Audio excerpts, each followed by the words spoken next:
ISIS in Afghanistan. They are claiming territory from the Taliban. د استخباراتي ټولنې په نوم د امریکا 15 کشفي او استخباراتي نهادونو د امریکا پر وړاندې د موجودو ګواښونو په ارزونې سره موندلې چې د داعش خراسان څانګه په روان میلادي کال په افغانستان کې ډېرې حملې ترسره کړي.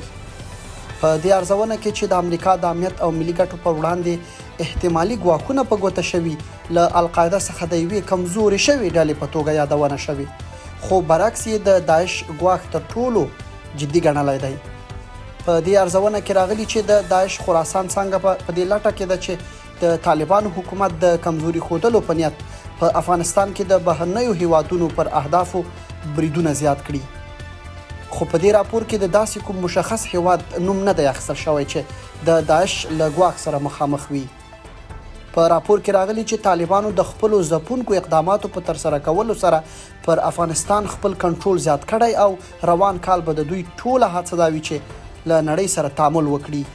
داعش در افغانستان کاملا کوبیده شده و از قبل و تعدادشان هم کاهش یافته و قابل کنترل است و هیچ تهدیدی از افغانستان به کسی وجود نداره و همچنان خود گروهک فتنه‌گر داعش در اینجا جنایت را که انجام داده به کیفر اعمال خود رسیده. د امریکا د استخباراتي ادارو ارزونې ښیي چې د طالبانو د حکومت پر وړاندې د کورنیو مخالف وسلوالو ډلو د تهدید کچه ډیره ټیټه ده، ځکه د افغانستان خلک له جګړو ستړي شوي او له بل لوري مخالفې وسلوالې ډلې نه دومره پیاوړې دي او نه هم بهرنی ملاتړ له ځان سره لري. داعش یک بهانه است، یک پروژه هست و اگر واقعا امریکا میخواست که داعش از بین ببره در طول 20 سال که با تمام ساز و برگ نظامی در افغانستان حضور داشت چرا نتوانست داعش از بین ببره؟ و هیچ کسی دیگه داعش خطر نیست و جز مردم افغانستان نگرانی های خارجی ها جنبه سیاسی و تبلیغاتی دارند. امارت اسلامی به قدرت رسیده، امنیت فیزیکی در تمام افغانستان یعنی وجود داره و به هیچ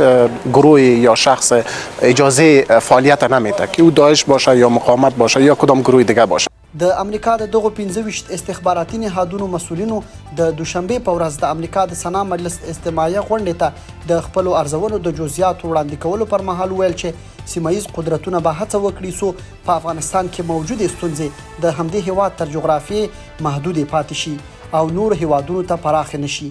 په افغانستان کې داعش نسته، په افغانستان کې مخالفې ډلې نسته، که دلته کومه پیښه کېږي دا له بهر نه راواردېږي، نو دغه د موږ تاسو لپاره یو ښه زیری ده چې الحمدلله افغانان په خپل مابینځ کې مشکل نه لري. خو ورسره هممهاله د طالبانو حکومت د په رسمیت پېژندنو له وړاندیز سره هم په ډېر احتیاط پر مخ ځي.